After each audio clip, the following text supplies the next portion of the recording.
भारत के विभाजन की हम सब जानते हैं, अनगिनत कहानियां हैं। लेकिन कुछ कहानियां ऐसी होती हैं जो बस एक शब्द में सिमट जाती हैं। और ये कहानी एक ऐसे ही शब्द की है, विदा।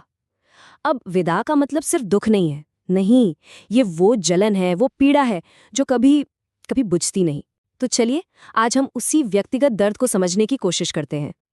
ये जो हम देखने जा रहे हैं, ये सिर्फ एक कहानी नहीं बल्कि एक गवाही है। इसे लिखा ही इसलिए गया क्योंकि कुछ यादें इतनी भारी हो जाती हैं कि उन्हें अकेले ढोना नामुमकिन सा लगता है। ये बस उसी असहनीय बोझ को सबके साथ बांटने की एक कोशिश है। ये लेखक के अपने शब्द हैं और ये शब्द बताते हैं कि इस कहानी को सुनाना कितना ज़रूरी था। ये कोई इतिहास की किताब का पन्ना नहीं है, ये उस पीड़ा की आवाज़ है जो इतने दशकों बाद भी जिंदा है। तो चलिए इस कहानी के एकदम मर्म में उतरते हैं। ये महज उदासी की कोई दास्तान नहीं है, नहीं, ये उस कभी ना खत्म होने वाली सुलगती हुई टीस की कहानी है जिससे लेखक अपनी पूरी जिंदगी अपने साथ लेकर चले हैं। और ये समझना बहुत ज़रूरी है, हम यहाँ किसी ऐतिहासिक घटना के फैक्ट चेक या तारीखों की बात नहीं कर रहे हैं, बल्कि ये उस घटना की भावनात्मक सच्चाई का एक आईना है कि उस दौर से गुजरने वालों ने अपने अंदर असल में क्या महसूस किया। अब हम उस पल पर आते हैं जब विस्थापन हुआ, अपनी जमीन, अपने घर, अपनी पूरी जिंदगी से। अचानक और चौंका देने वाले अलगाव का वो एक पल। जरा सोचिए इसकी भयावहता के बारे में। ये कोई पहले से तय किया हुआ पलायन नहीं था, ये एक झटके में अपनी पहचान, अपनी पूरी दुनिया से उखड़ जाने जैसा था। पूरे के पूरे समुदाय बिना किसी चेतावनी के अपनी जड़ों से हमेशा के लिए काट दिए गए। इस एक वाक्य में ना उस समय का दोहरा सदमा छिपा है। एक तरफ तो वो सब कुछ खोने का दर्द जो अपना था, और दूसरी तरफ एक अनजाने खौफनाक भविष्य का डर कि आगे क्या होगा। ये देखिए, ये मूल स्रोत का वही पन्ना है। ये शब्द सिर्फ कहानी नहीं है, ये किसी की जी हुई हकीकत है जो इन पन्नों पर आज भी सांस ले रही है। ये उस गहरे नुकसान की पहली और सबसे सच्ची गवाही है। अब बात करते हैं उस यात्रा की जो अपने आप में एक इम्तिहान थी, जीने का एक इम्तिहान, एक ऐसा सफर जो मुश्किलों और अपमान से भरा हुआ था। ये कोई आम सफर नहीं था, ये शरणार्थियों का एक काफिला था जहां हर कदम पर अनिश्चितता थी, खतरा था, और जहां इंसानियत की, मानवीय गरिमा की कोई कीमत नहीं बची थी।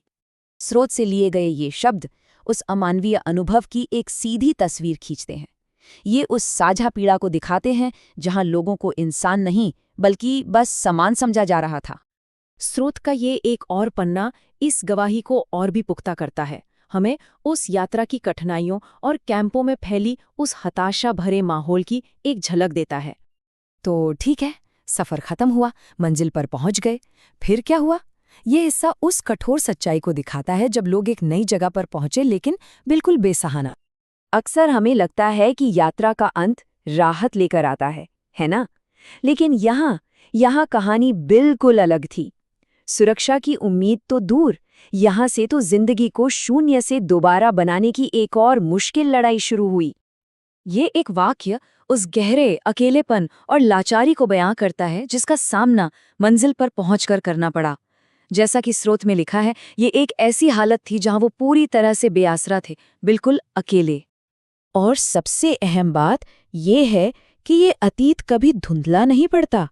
ये जो आखिरी हिस्सा है, ये उन यादों के आजीवन बोझ पर रोशनी डालता है। इस अंतिम हिस्से की शुरुआत इसी एहसास से होती है कि कैसे दर्दनाक यादें कभी पीछा नहीं छोड़ती। वो बस अतीत का हिस्सा बनकर नहीं रह जाती, बल्कि आज में भी बार बार लौट कर आती हैं। और इस पूरे नुकसान का जो सबसे व्यक्तिगत, सबसे दर्दनाक पहलू है, वो है उन लोगों की यादें जो उस अफरा तफरी में हमेशा के लिए खो गए। ये कोई आंकड़े नहीं हैं, ये वो चेहरे हैं जो यादों में हमेशा के लिए जिंदा रह गए। बस ये एक वाक्य विदाह की उस मूल भावना को, उस पूरे दर्द को समेट लेता है। एक ऐसी पीड़ा जो स्थायी है, जो किसी की पूरी जिंदगी को ही परिभाषित कर देती है। एक ऐसा घाव जो कभी नहीं भरता। तो ये पूरी कहानी, ये पूरा विश्लेषण हमें इस एक सवाल पर लाकर छोड़ देता है, दुख और यादों की इस उलझी हुई दुनिया के बारे में सोचने के लिए कि जब किसी का सब कुछ छिन जाए तो क्या यादें एक महफूज ठिकाना बनती हैं, या फिर एक ऐसी जेल जिससे कभी रिहाई नहीं मिलती।